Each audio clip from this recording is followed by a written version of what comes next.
dari ban ya.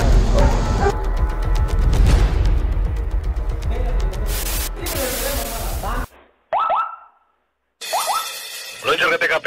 Siap, 86. Yayasan Advokasi Rakyat Aceh lapor Oknum Polresta Banda Aceh diduga tembak mati dan aniaya masyarakat ke Propam dan SPKT Polda Aceh. Pada Kamis 31 Maret 2022, beberapa oknum petugas melakukan penangkapan terduga DPO kasus sabu di Aceh Besar. Dalam penangkapan tersebut, oknum dari Kepolisian Polresta Banda Aceh diduga melakukan penembakan dan penganiayaan terduga DPO tersebut hingga meninggal dunia. Perlu diketahui sebagaimana dalam rilis sebelumnya yang disampaikan oleh Kabid Humas Polda Aceh bahwa terduga DPO tersebut adalah Tamika alias Black, tersangka kasus kepemilikan sabu-sabu seberat 0,78 gram dan 16,07 gram. Bahwa setelah keluarga beserta saksi mata di lokasi kejadian mendatangi kantor Yara, menyampaikan korban penembakan tersebut adalah Tamika yang usianya masih sekitar 25 tahun. Saksi juga menyampaikan saat kejadian sekitar pukul 18.30 WIB, saksi berada di warung kopi yang sama dengan korban. Sebelumnya, saksi bersama teman saksi lainnya baru pulang dari ladang sekitar 5 menit. Mereka berada di warung kejadian, datang korban yang kebetulan duduk sendiri tidak jauh dari saksi.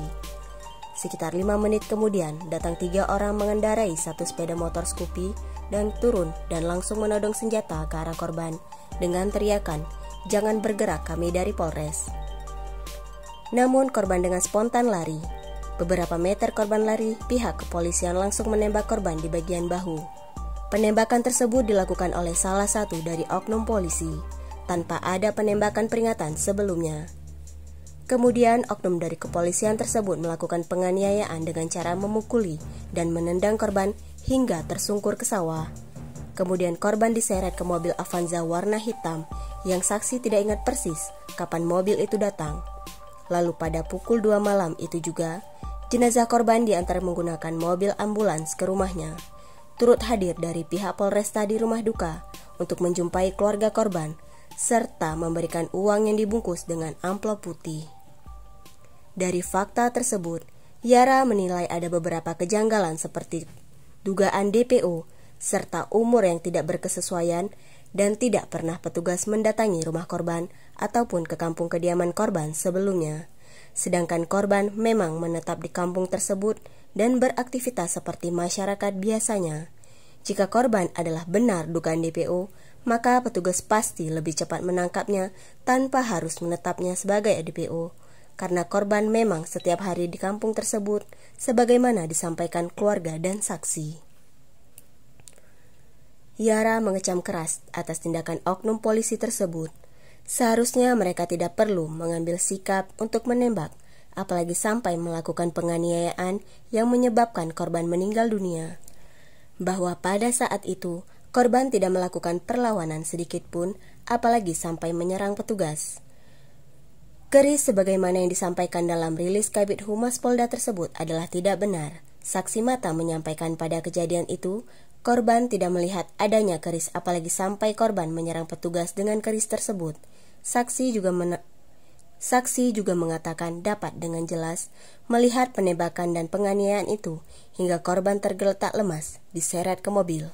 Atas perbuatan oknum tersebut, jelas sudah melanggar undang-undang baik secara kode etik kepolisian maupun aturan dalam hukum pidana.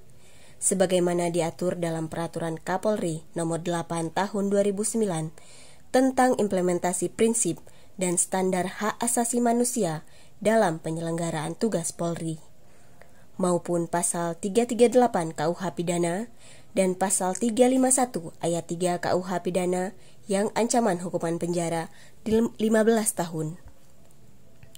Maka dari itu, hari ini Yara bersama keluarga korban melapor atas perbuatan para oknum tersebut.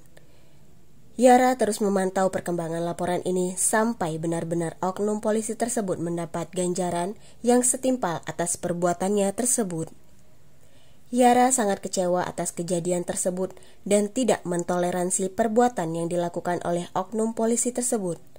Selain itu, hal ini juga mencederai kerja keras dan komitmen dari polisi yang telah bekerja untuk masyarakat dengan maksimal. Oknum polisi yang menggunakan kekerasan berlebihan sewaktu penangkapan harus mendapat sanksi tegas. Yara yakin bahwa Polda Aceh betul-betul ingin menciptakan sikap profesionalitas kepolisian dan salah satunya menindak tegas anggota yang kedapatan melakukan tindakan represif terhadap masyarakat. Hari ini kegiatan kita mendampingi keluarga dari korban penembakan yang beberapa hari lalu itu kita baca di media ditembak kemudian meninggal.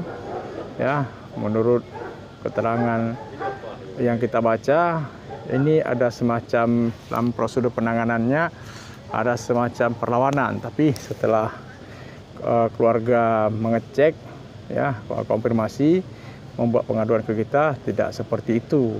Pun demikian, kita hari ini datang melaporkan dugaan terhadap